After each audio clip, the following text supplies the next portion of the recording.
Olá, pessoal, sejam bem-vindos para mais um episódio do Contrafluxo. Eu me chamo Maria Luísa Taide, sou estudante de psicologia e hoje eu tô aqui pra gente falar de um tema que é super importante, que é prevenção ao suicídio.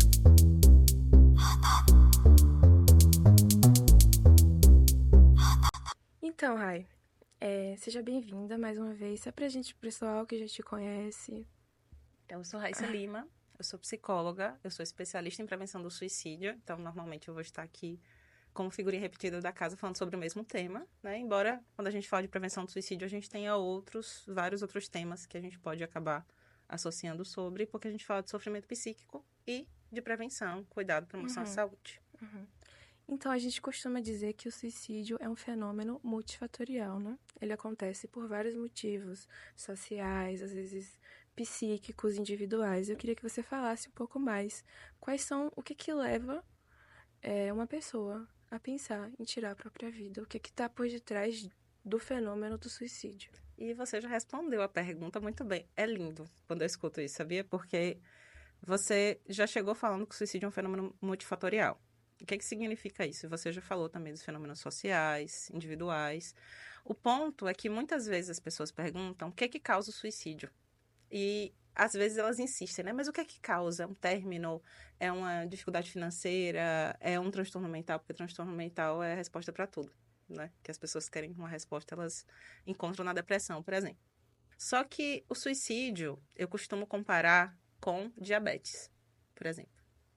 Se a gente entende qual é o fator que predispõe alguém, né, para desenvolver a doença. Por exemplo, ter na família, ter um estilo de vida sedentário, alto consumo de açúcar, por exemplo, etc, etc, etc. Mas ninguém vai dizer que alguém desenvolve a doença porque consumiu um bolo de chocolate na casa da tia quinta-feira. Então, por mais que a gente entenda que uma coisa pode contribuir com aquela doença, embora suicídio não seja doença, mas fazendo um comparativo com diabetes, a gente sabe que não pode colocar a causa em uma coisa só. E aí a gente vai para a ideia de fator de risco. O que é fator de risco? É o que coloca alguém, o nome já diz, em maior risco de vir a desenvolver comportamento suicida. Quando a gente fala de comportamento suicida, a gente fala de um contínuo, que vai desde o pensamento de morte, pensamento de suicídio, até planejamento e o próprio suicídio, né? Então, tudo isso entra na ideia de comportamento suicida. Para pensar nisso, a gente vai pensar em fator de risco. São várias coisas que juntas vão colaborando para um sofrimento psíquico intenso e para que a pessoa pense no suicídio como saída para aquilo. Só que, em algumas situações, diante de uma mesma experiência traumática, por exemplo, uma pessoa pode pensar em suicídio e outra pessoa não. É por isso que os outros fatores estão. Diante de, por exemplo, uma vida, um alto consumo de açúcar, algumas pessoas vão desenvolver diabetes, outras não. Diante de fumar, algumas pessoas vão desenvolver câncer de pulmão e outras não. Percebe? Então, assim, quando a gente vai construindo a ideia de algo multifatorial, a gente vai podendo olhar para as várias camadas que precisam ser vistas em termos de prevenção, inclusive. Então, fator de risco e fator de proteção, eu costumo trazer como a ideia de uma balança de dois pratos. Sabe aquela balança do direito? Que tem, né, de um lado e do outro? E eu trago que, de um lado, a gente tem os fatores de risco, e do outro lado, a gente tem os fatores de proteção. Para a gente prevenir, para a gente balancear para o lado da vida, vamos dizer, de um lado a gente tem a vida, do outro lado a gente tem a morte, a gente tem a desistência ou a continuidade. Para a gente balancear isso, os fatores de risco estão aqui, né, do lado da morte. Então, a gente vai ter experiências traumáticas, suicídio na família, doenças crônicas, várias outras experiências, derrocada financeira, término relacional. A gente tem muita coisa que vai juntando, que são coisas que causam sofrimento psíquico. Algumas delas a gente consegue mudar, outras a gente não consegue mudar. Do outro lado, para contrabalancear isso, a gente tem fatores de proteção. Uma rede social, por exemplo, bem construída, um trabalho que não é todo trabalho, mas um trabalho que cause ali bem-estar, dignidade para o sujeito, né? Tem um relacionamento que pode ser um relacionamento saudável, hobbies. A gente tem uma série de coisas que vão ser fatores protetivos. O cuidado com a saúde mental, inclusive, né? Então, dentro dessa balança, quanto mais fatores de risco a gente tem, mais fatores de proteção a gente precisa. E se tem fatores de risco que a gente consegue tirar dali, a pessoa, por exemplo, está num trabalho que ela sofre assédio, né? A pessoa, por exemplo, ela está num trabalho que ela sofre assédio. Isso aqui é uma coisa que a gente pode modificar. E a gente precisa pensar em modificar. Às vezes a pessoa está numa relação e a família não sabe como cuidar, acaba julgando, acaba causando mais sofrimento. Isso dá para ser transformado com Uhum. psicoeducação. E é algo que acontece muito, né? A Isso. família normalmente não sabe lidar, fala que é frescura, fala que é coisa de maluco, que é isso que tá acontecendo, acaba sendo mais um fator de risco, né? E tem famílias e famílias. E eu falo muito isso porque às vezes acontece um suicídio e as pessoas automaticamente pensam aí, a família não deve ter dado assistência. E tem famílias que dão muita Sim, assistência. também. Eu já vi todo tipo de família que você imaginar, desde famílias que estavam ali com tudo que a gente orientava, para famílias que incentivavam o Uhum. suicídio, propriamente dito, né? Então, Como assim incentivava? incentivavam, dizia, vai mesmo, Ah, meu Deus do céu. entendeu? Não, é sério, isso acontece, isso não é uma coisa... Aham, E sim. por vários motivos. E a gente vai, não dá pra gente ter um julgamento, a gente precisa olhar para além disso. Quando a gente fala do suicídio, a gente fala de um fenômeno que causa vários sentimentos nas pessoas em volta. Medo, angústia, raiva. Raiva por quê? Porque a pessoa que está em risco, né, é uma pessoa que eu amo. Mas a pessoa que está ameaçando a vida da pessoa que eu amo também é a pessoa que eu amo. Então, na mesma pessoa, eu tenho alguém que eu vou ter, né, medo de perder e vou ter alguém que eu vou ter raiva por isso. Inclusive na perda. Isso acontece. É por isso que é tão confuso, porque os sentimentos são muito ambivalentes. Uhum. E diante disso, a família, até como forma protetiva, pode olhar para aquilo e dizer: ah, é frescura, é besteira. Por quê? Porque eu quero acreditar que seja besteira. Eu preciso que seja frescura. Eu preciso que seja uma fase. Eu preciso acreditar que se você for para a igreja, você vai resolver aquilo, porque eu preciso de alguma coisa que me faça lidar com essa angústia. Claro, não é todas as famílias, né? E aí tem famílias, de fato, que são fontes de violência física, psíquica, sexual.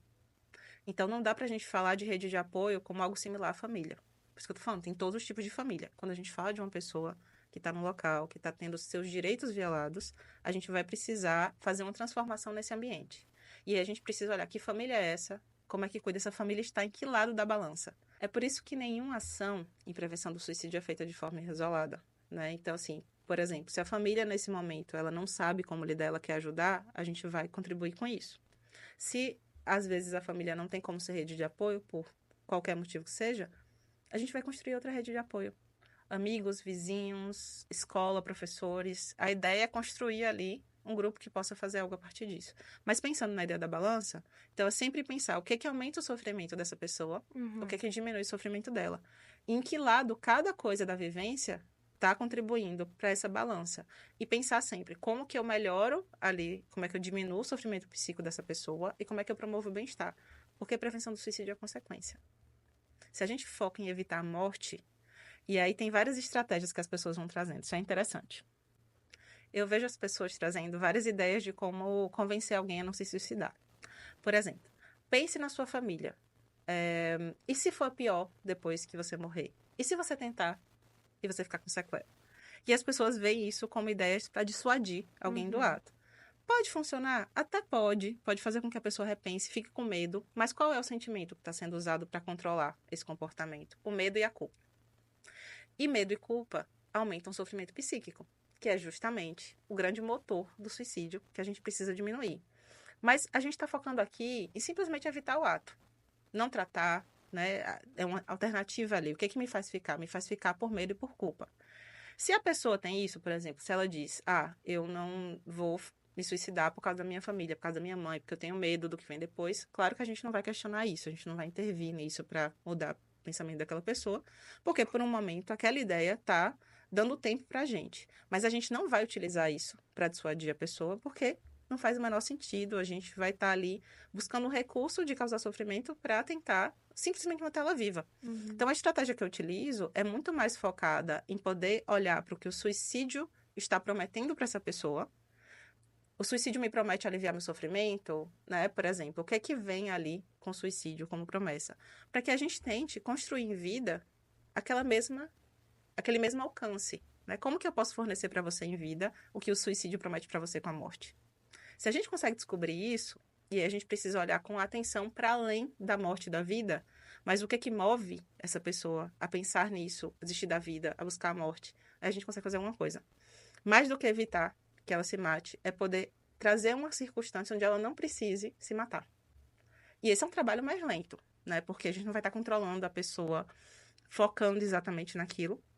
A gente vai estar tentando construir o que eu sempre falo, né? De construir uma vida vivível. E aí, por isso que a ideia de fator de risco e fator de proteção é tão importante, de entender, promover bem-estar e aliviar o sofrimento. E assim, pela minha experiência, esse é um tratamento muito mais efetivo, porque a pessoa consegue não mais precisar do suicídio como uma saída do sofrimento dela. Mostrar outras alternativas a ela, né? E construir. Construir junto com ela. Porque é nada mais poderoso do que sentir que o seu sofrimento é aliviado. Sim. Nada mais poderoso do que perceber, poxa, eu estava desesperado, não conseguia me ver sem sentir, e eu estou passando um dia sem dor. Sim. Eu estou passando um dia onde eu quero estar vivo. Sim. Por consequência. Não porque eu não posso me matar por medo da culpa, Por pressão. Né, do pecado, do que quer que seja. É, com certeza, Rai. A gente tá falando aqui sobre fatores de risco, fatores de proteção. Eu queria saber como é que o silêncio social em relação a isso pode contribuir para ser mais um fator de risco, né? O silêncio das pessoas que estão ao redor, o silêncio político sobre o tema que é tão importante. Como é que isso pode ser um agravante? Que pergunta boa, gente. Então, vou te trazer um exemplo que aconteceu esses dias comigo, né? Eu fiz um post no Twitter, que na verdade eu só fiz esse post no Twitter para tirar print e postar no Instagram, que meu trabalho maior é no Instagram. Só que esse post viralizou. E era um post basicamente onde eu dizia que quando um paciente seu falar sobre suicídio, não tente convencê-lo do contrário, trazendo razões para viver, dizendo que ele precisa lutar, que ele precisa encontrar ali forças para isso, porque quando você faz isso, você está invalidando e às vezes causando mais sofrimento nessa pessoa que já está cansada daquilo. A gente precisa validar o caminho dela, precisa ajudar ela a, primeiro, aliviar essa angústia que ela está ali, né? Do que ficar cobrando mais, dando mais uma tarefa para essa pessoa. Enfim, entre outras coisas, eu segui ali falando nesse post sobre como é que a gente faz para ajudar. Como é que a gente alivia essa angústia, constrói um outro caminho, se oferece para estar junto e compartilhei um guia com passo a passo de como ajudar alguém, o que falar, o que não falar. E aí, só uma pessoa, tá? Tiveram vários comentários ali perguntando, conversando sobre isso. E uma pessoa comentou assim: não é responsável da sua parte querer ensinar leigos como lidar com alguém em risco de suicídio nas redes sociais? Essa foi a pergunta. Teve uma outra que comentou assim: nossa, que pesado um anúncio disso do nada. Essas duas falas me chamaram a atenção. Uma primeira, pela ideia que a minha resposta foi: por que seria se no dia a dia as pessoas não estão cercadas de profissionais de saúde mental? E, claro, o conteúdo que eu compartilhei, o guia que eu compartilhei, foi um trabalho elaborado, pesquisado, aprovado para o Congresso Brasileiro de Prevenção do Suicídio como um guia para leigos, que é muito diferente do tratamento. Eu não estou ensinando as pessoas a tratarem, né? Tanto que os passos que eu trago no guia, o último passo é justamente para poder como ajudar essa pessoa a aceitar receber um tratamento de saúde mental. Porque quem vai fazer isso não é um psicólogo que vai bater na sua porta e vai dizer: oi, fulano, sinto que você está sofrendo.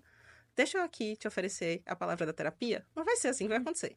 Vai ser alguém próximo, que às vezes vai conversar, e que precisa ter algum recurso, até para saber como é que tem essa conversa. Porque as pessoas querem ajudar, mas elas não sabem como.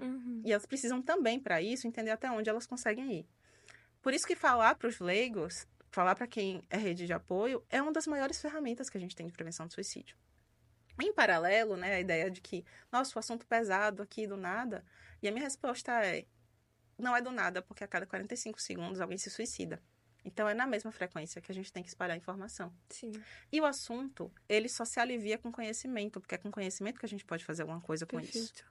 Então, o silêncio, ele vem por muitos motivos. Um dos motivos pelo medo, que as pessoas têm medo por conta do efeito Werther, né, o efeito contágio do suicídio. Não se sabe muito culturalmente como funciona, mas se espalhou e as pessoas acreditam que se eu falo, eu tô dando ideia.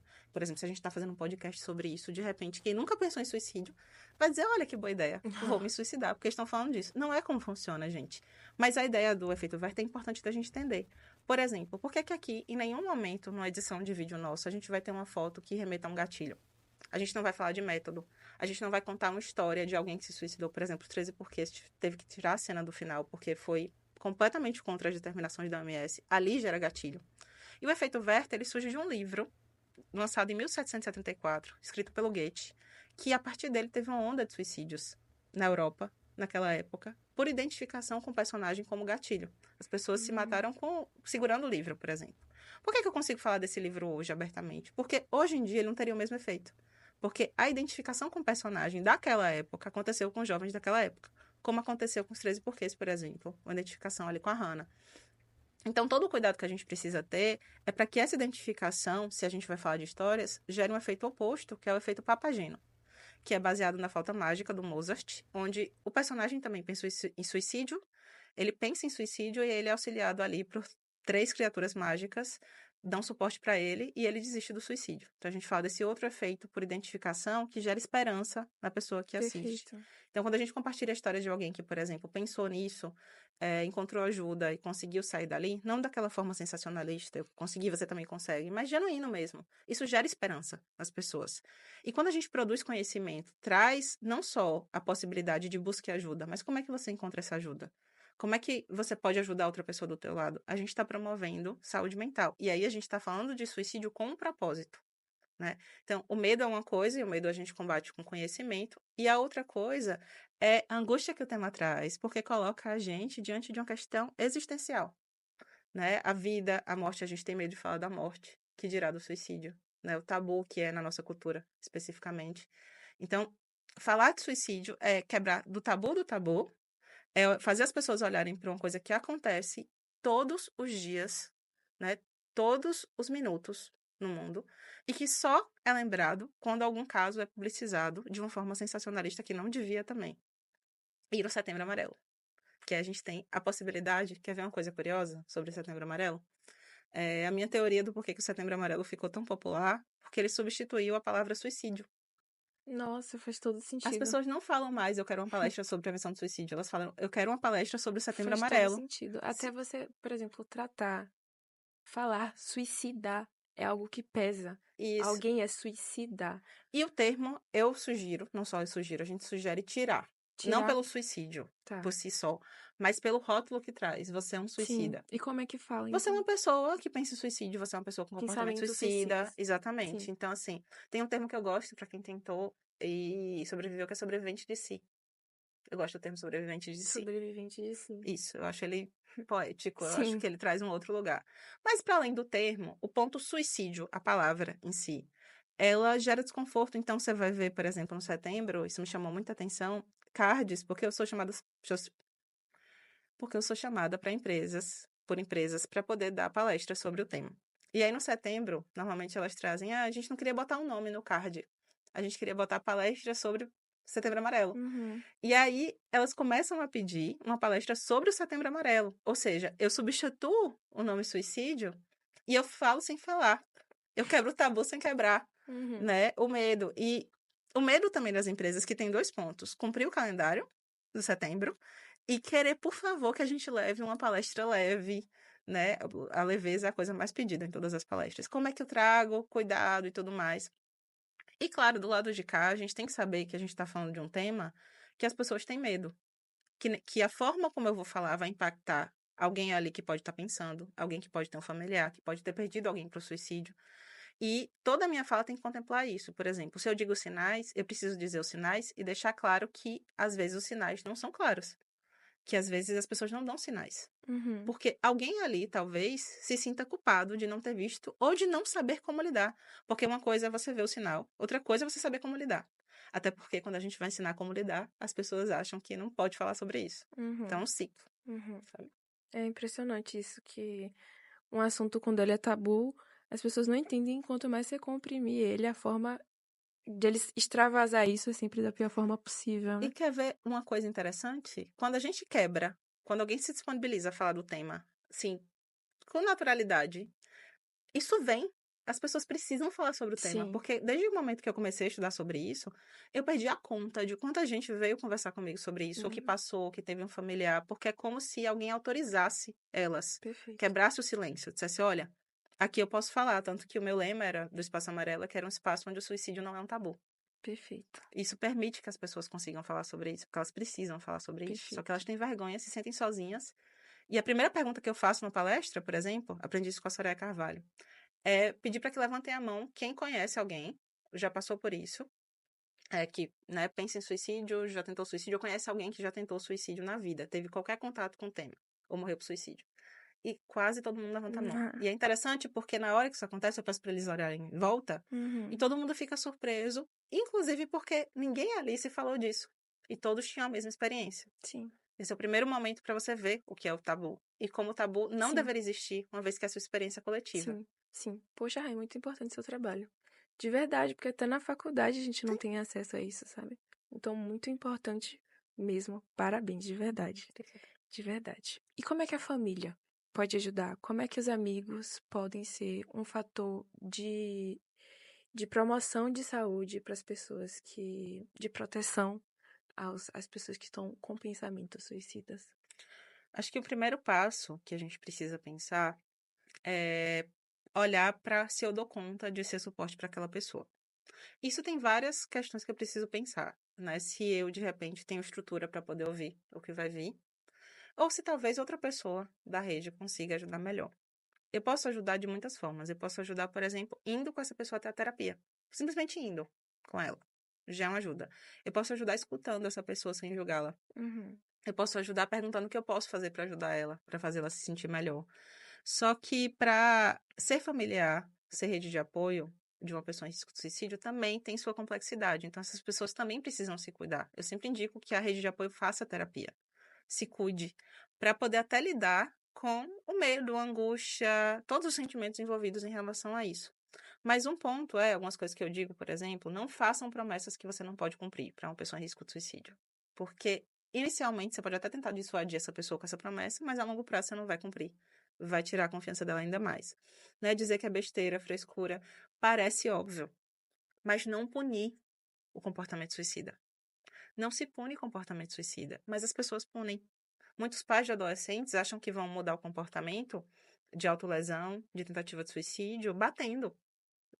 Não precisa nem falar que bater em criança e adolescente, bater em qualquer pessoa é crime, mas isso ainda é naturalizado na cultura. E os pais tentam deixar de castigo, tirar o celular, como forma de tentar mudar o comportamento. E Uhum. aí você pensa, né? Você já tentou não tossir quando você tá ali numa gripe, num resfriado, com Covid da vida, quem teve Covid? Tentar não tossir. Mesmo que você se esforce, em algum momento você pode ter aquilo. E qualquer comportamento suicida entra como um sintoma do sofrimento psíquico dessa pessoa. Então, como é que eu vou punir um sintoma? Se fosse uma questão física, de repente, né? Uma pessoa tá ali com pneumonia, ela vai tossir. Você vai punir ela por isso? Você acha que você vai fazer ela parar? Que ela vai melhorar porque ela não tá mostrando aquele sintoma? Claro que não. E a gente precisa começar a olhar para o suicídio, para o comportamento suicida, como uma questão de saúde. Não como uma questão comportamental, de decisão, até porque é uma das maiores causas de morte no mundo. Mais, inclusive, do que a questão do adoecimento físico, Nossa. né? Então, se a gente sabe disso hoje, dá para perceber que não é simplesmente uma questão de escolha. Existe tratamento, existe um conhecimento sobre isso, existe uma ciência sobre isso, que é a suicidologia. E enquanto a gente ficar colocando a responsabilidade no sujeito de mudar o comportamento dele, achando que punir o comportamento vai fazer alguma coisa, a gente vai continuar não conseguindo ajudar essas pessoas. Perfeito. Então, quem quer ajudar alguém em risco de suicídio, busca uma estratégia para isso. A gente pode compartilhar aqui nesse vídeo, inclusive, um guia para rede de apoio, para Vai ser saberem ótimo. como, Sim. né? Para saberem como, a gente coloca aqui na legenda, como é que a pessoa faz para baixar. Mas lá tem um passo a passo de como ajudar. Mas a primeira coisa é não julgar, dar suporte, auxiliar essa pessoa a ir para um tratamento e perguntar para ela como ela quer ser ajudada. É isso, muito obrigado, viu? De Por esse nada. episódio. Tem alguma pergunta que você queira deixar pro público? Bom, eu acho que o que eu posso dizer para o público é que o que eu estou trazendo aqui, o que eu estou ensinando aqui, é um pouquinho só do tema, né? Então, se as pessoas tiverem interesse, especialmente quem é da área de psicologia, em estudar mais, né? Busque livros. Tem um livro interessantíssimo que é Crise Suicida do Bottega. Esse aqui. Tcharam. É um livro que eu indico super. Ele é muito bom mesmo, para quem quer começar a estudar, para quem quer continuar estudando. Dá investir em um livro, não é propaganda não, mas é um livro muito bom do Bottega. Então, assim, buscar estudos mesmo. Eu acho que a gente precisa de profissionais especializados, Uhum. né? Precisa muito. Chega um momento que eu não tenho nem para quem encaminhar mais, porque toda a minha rede já está cheia de encaminhamentos. E aí eu vou ampliando, vou ensinando, vou educando, vou dando supervisão, mas a gente precisa muito. Então, quem tiver Uhum. interesse nessa área, venha, Sim. porque a gente precisa de profissionais interessados no Uhum. tema. Nossa, me emocionei com o tema. Ai, que linda. Obrigada, obrigada, Rai. Gente, é isso. Deixa o like, comenta aí embaixo, se inscreve no canal, segue a gente nas redes sociais. Eu sou _analítico. Eu sou @espaco, _amarelo, do espaço amarelo, mas sem ser cedilha. E é isso. Até o próximo episódio. Tchau, tchau.